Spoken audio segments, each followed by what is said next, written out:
Olá, tudo bem? Eu sou Fred Santana e esse é o Provocativo. Nesse podcast, eu converso sobre as principais notícias da semana que são destaque no site vocativo.com. Nesse episódio, não poderia deixar de ser Omar Aziz no centro da maior crise institucional da República Brasileira desde a redemocratização. E ainda, o senador Eduardo Braga mudou de lado na CPI da pandemia no Senado? E por último, a polêmica das duas CPIs na Assembleia Legislativa do Amazonas. Vem comigo.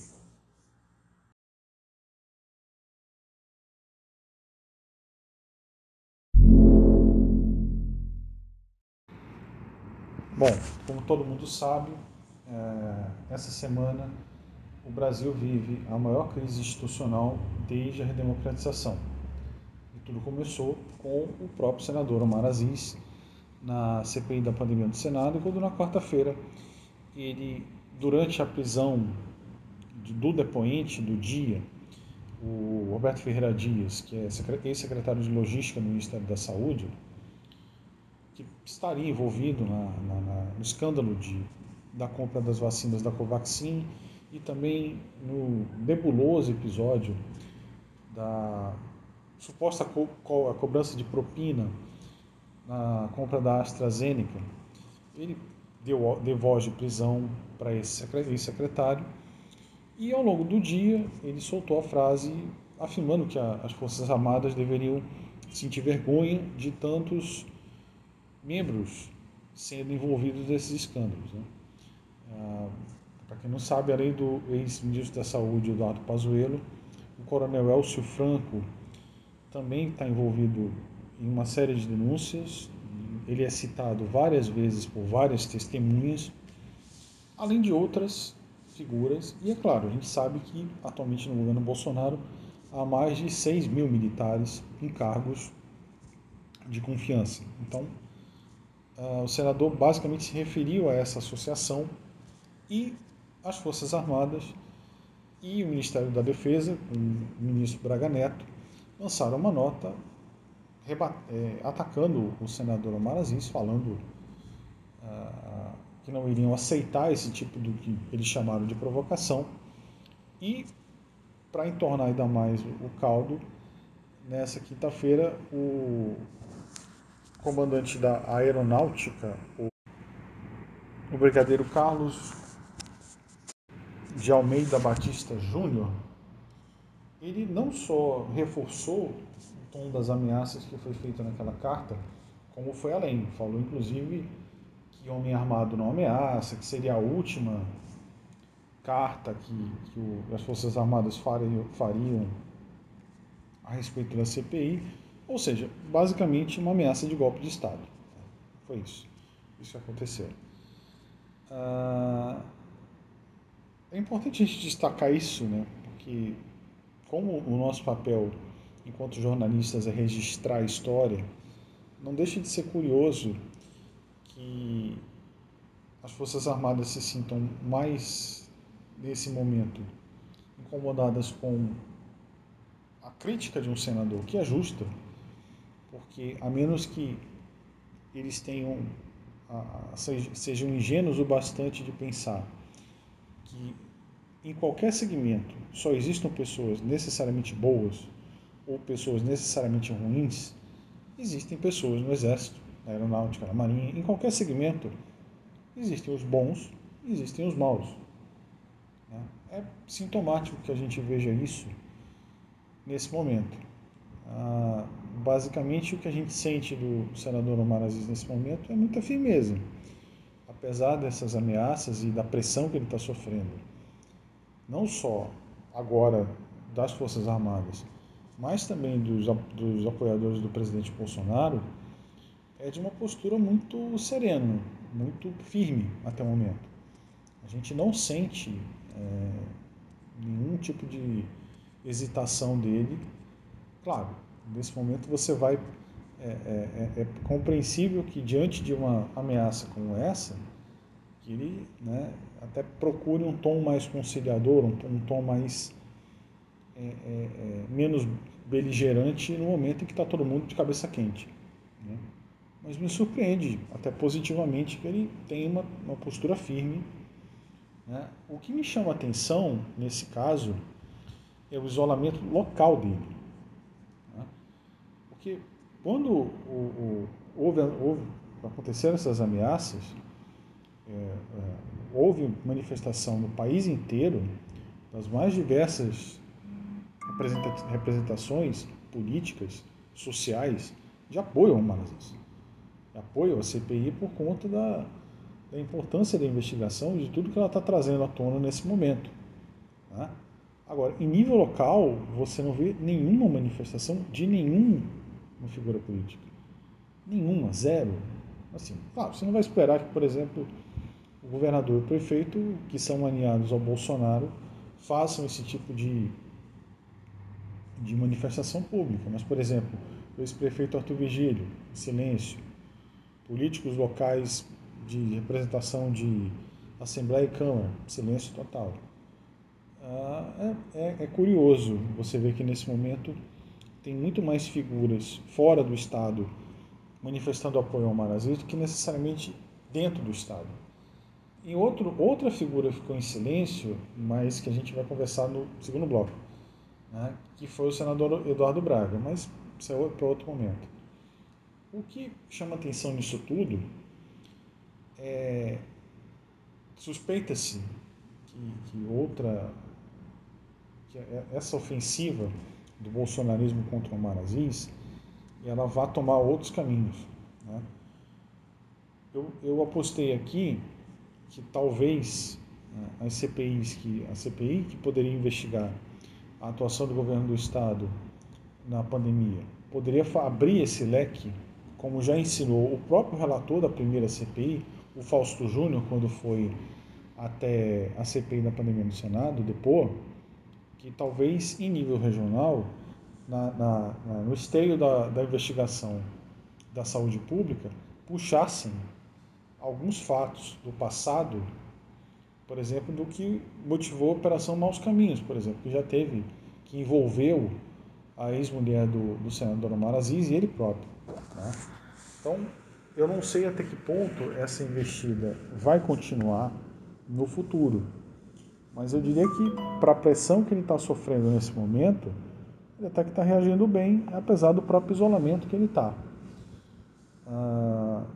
Estou muito curioso para ver o que vai acontecer durante essa semana agora, porque à medida que a investigação avança, mais fica claro o envolvimento de militares nesse escândalo.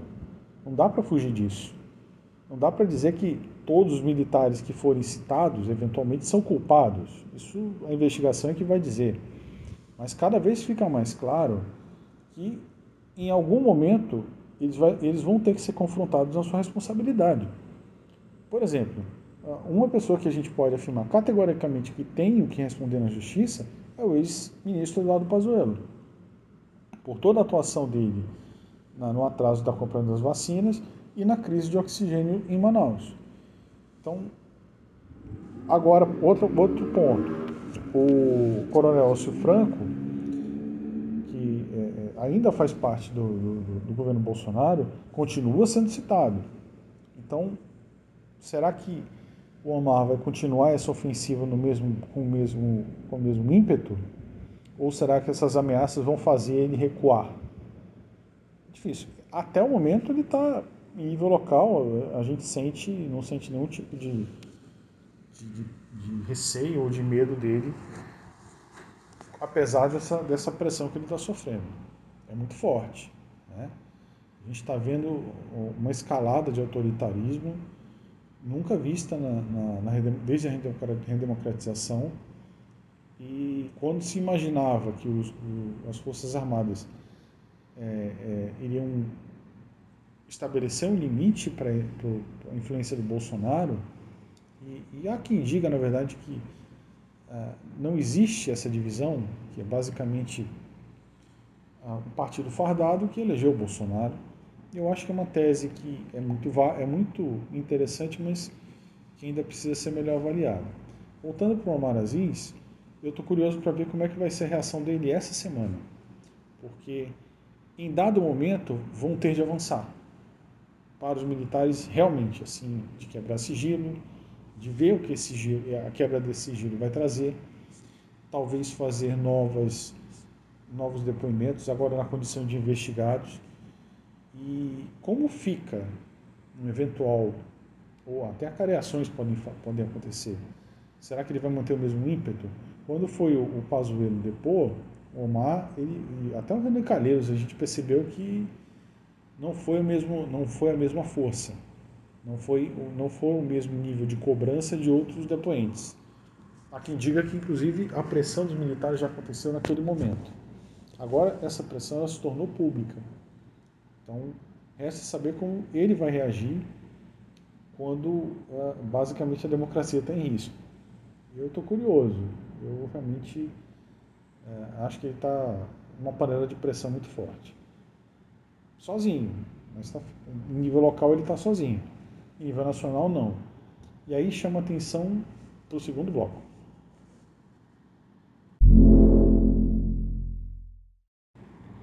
Não é de hoje que já venha se aventando a possibilidade de que o G7, que é o grupo de senadores de oposição independentes ao Bolsonaro na CPI, tivesse uma dissidência, tivesse um vira-casaca.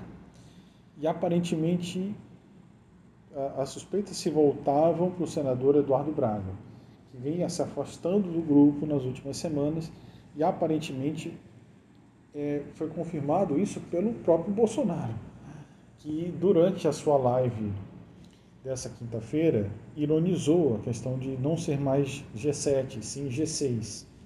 Né? E segundo o jornalista Otávio Guedes da Globo News, é realmente o senador Eduardo Braga que seria esse vira-casaca, seria o que está mudando de lado.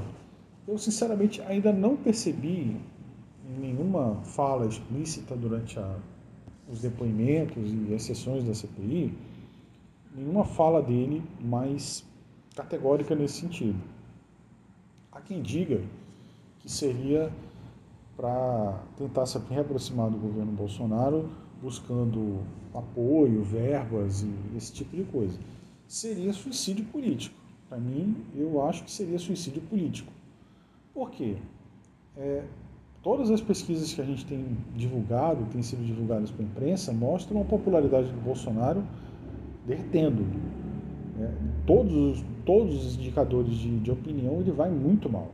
Aprovação, reprovação, avaliação pessoal, avaliação do governo, agora até associação ao escândalo de corrupção, a população já vê. A população já associa o governo Bolsonaro a casos de corrupção. Então, o último item que ele tinha de propaganda, o último item que ele tinha de positivo diante do seu eleitor, que era ser um governo sem escândalo de corrupção, isso já caiu por terra. Então, se associar a essa figura, que nesse momento a gente não sabe nem se vai ter eleição. Essa é a realidade.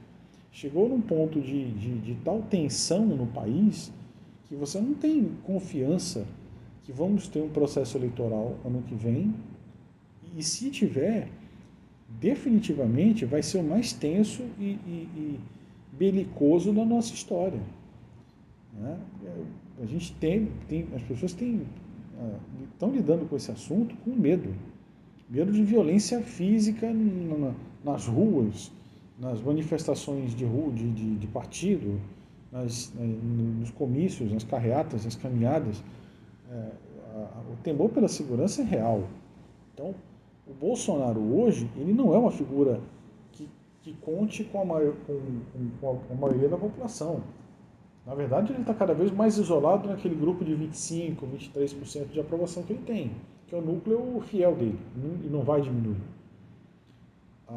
E assim, a gente fala, no contexto de uma eleição, não conta só a figura que você cola, conta a figura que está contra você. Esse é o grande problema. E, por exemplo, se tudo correr como se imagina, você vai ter Lula, Bolsonaro, Ciro Gomes, Dória, mais 2 ou 3. E isso se reflete em nível local, dependendo inclusive de como é que vai ficar a configuração das eleições em termos de chapa, com a reforma do Código Eleitoral que está tramitando na Câmara, a gente não sabe, inclusive, como vai ficar isso ano que vem. Então, é muito complicado você associar sua imagem a um presidente que é, nesse momento, impopular para a maioria da população, que ele é associado à violência institucional grave, que as pessoas veem nele uma tentativa de ruptura institucional, golpe de Estado mesmo. Né? Vamos imaginar que a tensão que a gente está vivendo nesse momento, ela passe. Que os bastidores da política se resolvam e o Bolsonaro vai capengando desse jeito até o ano que vem, que eu acho que não vai acontecer. Ou ele melhora ou ele deteriora de vez. Né? Igual o que está acontecendo, acho muito difícil. O senador como Eduardo Braga se associar a isso, pode ter... Se ele está tentando buscar uma tábua de salvação, ele pode achar uma âncora, na verdade. Vai jogar ele lá para baixo. Porque pense na seguinte situação. Chega Bolsonaro no que vem, com a popularidade nesse nível para pior, em contrapartida o Lula, que tem uma base no Amazonas muito fiel, muito antiga. Ele sempre teve votações expressivas aqui. A Dilma teve votações expressivas aqui. Pense no que vai acontecer se essa situação se levar até lá. Se ele acha que, porventura, verba, esse tipo de coisa, vai garantir eleição para ele num cenário tão acirrado, em que uma série de outros fatores vão contar para o eleitor, eu acho um suicídio político. É extremamente arriscado, para não dizer fadado ao fracasso, essa estratégia. Embora, como eu digo, eu não tenho visto essa postura tão alinhada ainda. Se isso vai acontecer em um momento que ele julgar mais cômodo, não sei. Mas eu também não estou vendo esse alinhamento todo ainda não. E eu acho que ele próprio está percebendo que talvez não seja exatamente a melhor alternativa embarcar de vez no bolsonarismo. Até porque tem outra coisa também. Em 2022, o candidato do Bolsonaro ao Senado parece estar muito claro. Não sei se vai mudar dependendo de algum acordo de partidário, inclusive da própria filiação dele, que ainda não está definida. Mas que é o Coronel Menezes, que é ex-superintendente da SUFRAM. Pelo menos ele se coloca como candidato ao Senado pelo bolsonarismo em 2022. E está muito claro que o Bolsonaro, se tudo continuar caminhando, né, tivermos eleição, tivermos uma disputa política minimamente, né, racional, parece cada vez mais difícil, ele vai precisar melhorar a sua inserção no Senado, que é uma das casas onde ele não tem essa influência toda. Se ele tem o centrão na Câmara, no Senado ele não tem esse apoio. Isso está cada vez mais claro, inclusive, pela dificuldade que ele tem de articulação na própria CPI. Então, ele vai precisar de alguém que seja realmente alinhado com ele em estados que ele possa eleger senadores, como, por exemplo, Amazonas. Acho que ele deveria investir, se ele talvez tivesse um apelo maior com o público evangélico, por exemplo. Porque o Menezes, ele disputou em 2020 a prefeitura, ele ficou com 11%. É uma votação que pode garantir para ele uma vaga na Assembleia Legislativa. Né? Mas não acho que isso vá dar a ele capacidade de disputar algo maior do que isso. O Senado, por exemplo. Essa votação, nesse momento, tivesse o governo Bolsonaro uma grande aprovação, até poderia ser. Mas não é o que está aparecendo nesse momento. Então, eu não acho que essa mudança de casaca do Eduardo Braga tenha muito futuro. Primeiro porque é praticamente impossível que o próprio Bolsonaro confie nele. Né? Alguém que fez parte do G7, todo mundo que conhece o Bolsonaro sabe que se tem uma coisa que ele preza é de alguém fiel a ele. Fiel não, subserviente a ele. Ele gosta de submissão. Algo que o Eduardo Braga não parece ser nesse momento. Então, não acho que seja uma estratégia muito inteligente da parte do senador, se ela se confirmar.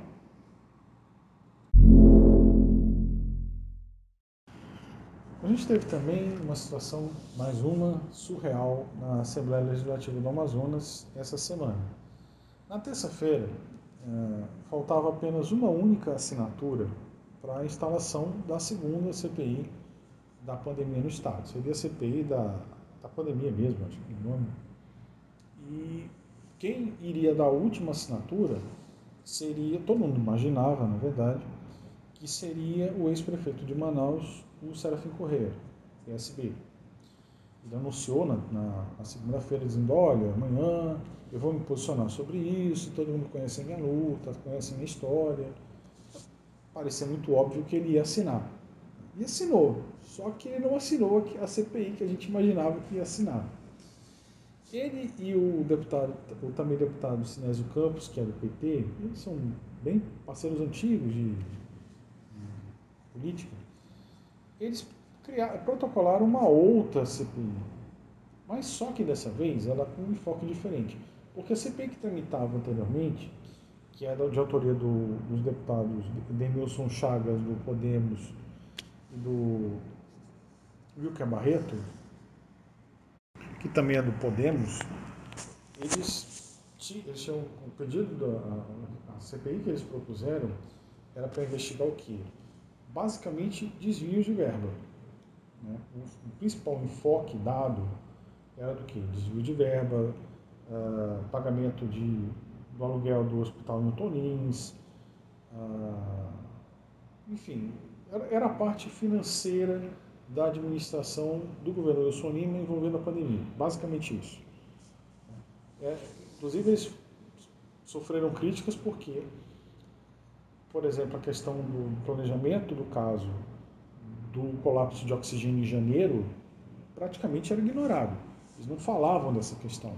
O enfoque era basicamente o quê? Desvio de verba.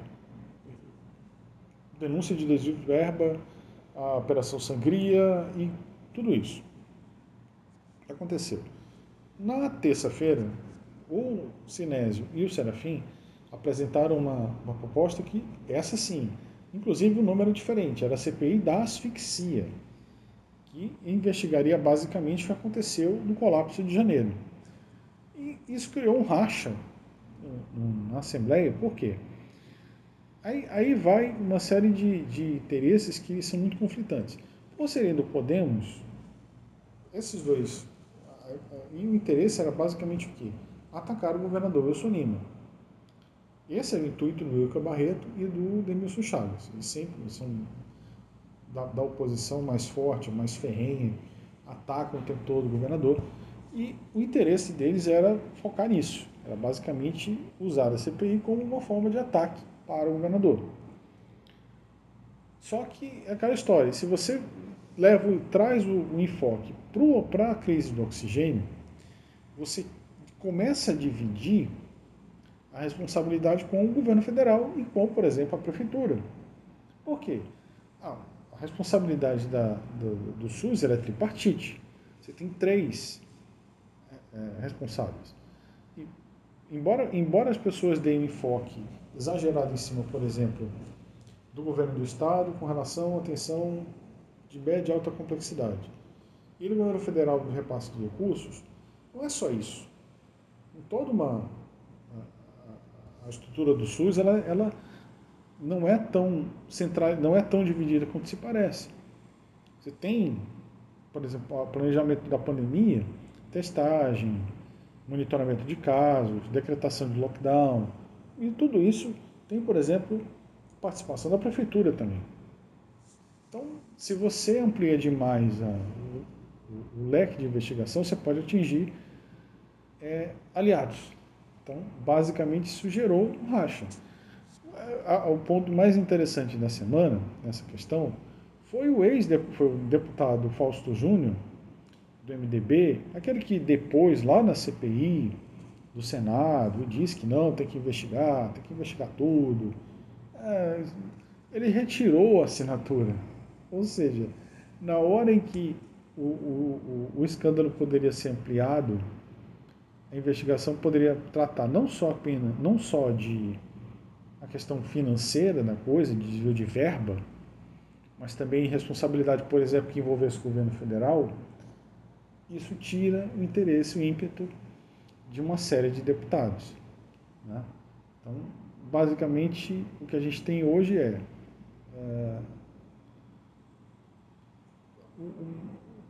a tentativa de migrar as assinaturas da CPI da pandemia para a CPI da asfixia, só que isso começa por exemplo, os deputados mais ligados ao bolsonarismo já não querem embarcar. O próprio Fausto Júnior deles. Ele não quis embarcar. Tem muitos outros que também estão, apesar do mais bolsonarista de todos, que é o delegado Péricles, ter assinado. Enfim, nem todos têm interesse nessa investigação, porque pode, inclusive, afetar aliados. Então, a gente tem o quadro de ter duas CPIs, nenhuma das duas tem as assinaturas necessárias, e a investigação que deveria correr não corre. Está parada, e lá se vão quase 8 meses do pior momento da história de Manaus e do Amazonas. Nunca morreu tanta gente quanto em janeiro e fevereiro desse ano aqui, e até hoje a gente não tem uma investigação. A gente não tem nada em nível estadual para apurar a responsabilidade dos poderes públicos nesse massacre. Essa é a realidade. Por interesses partidários pessoais, você não tem nenhuma investigação, nada, absolutamente nada, até hoje, no nosso estado, que é lamentável. Enfim.